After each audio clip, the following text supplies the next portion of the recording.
It's now been a few weeks since I first started like really understanding how to like feel my feelings, like truly feel them.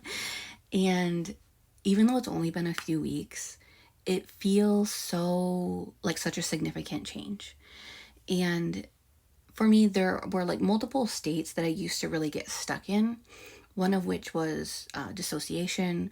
One was like a lingering buzz of anxiety, often that I didn't really know what the anxiety was related to. It was just kind of there. It wasn't any like particular fear that I had.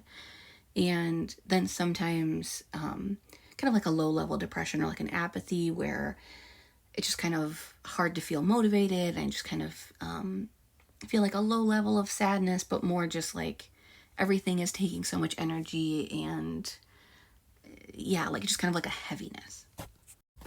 And for I think the last few weeks or whatever it's been since I kind of pieced together how to feel my feelings more, I haven't got stuck in any of those states for more than a day.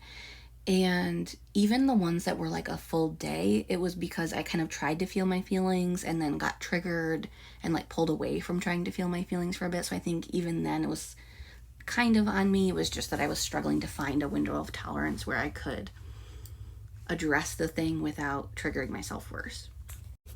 But many, many other times I have been able to look at the original thing that started triggering the anxiety, dissociation, or apathy, or shame is another one. I kind of get stuck in like a shame state, I think. And kind of go back and figure out, okay, what is like the root cause of this?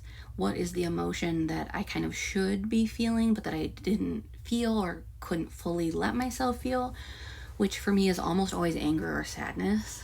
Those are the two that I suppress really hardcore. I think it's because I'm kind of afraid of fully feeling both of those emotions, and I didn't really realize that. Like, I knew I was afraid of feeling angry, but I didn't realize until very recently that I'm also very afraid of like fully letting myself be sad. But anyway, if I can go back to the root cause and let myself fully feel the anger or fully feel the sadness, it will just completely get rid of the dissociation or the anxiety, apathy, or shame. And I just kind of go back to fully feeling like myself. And I can just like move on with my day without that like cloud over my head or that like heaviness or whatever it is. And it's really a wild it's a really wild thing. Like, I didn't know that the like living like this was possible. I just kind of felt like I had to get stuck in those feelings on a fairly regular basis. And so it's really cool to not have to, but it's also really draining. Like, I really had no idea how emotional of a person I was because I really wasn't seeing how much I was suppressing.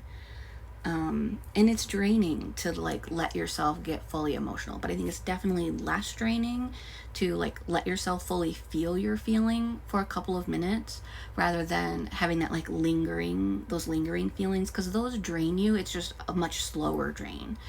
Yeah, I don't know, like it just feels like so much has changed in just a few weeks time, and it's really exciting, but it's also I don't know, it's just so different. Feels really like a new chapter.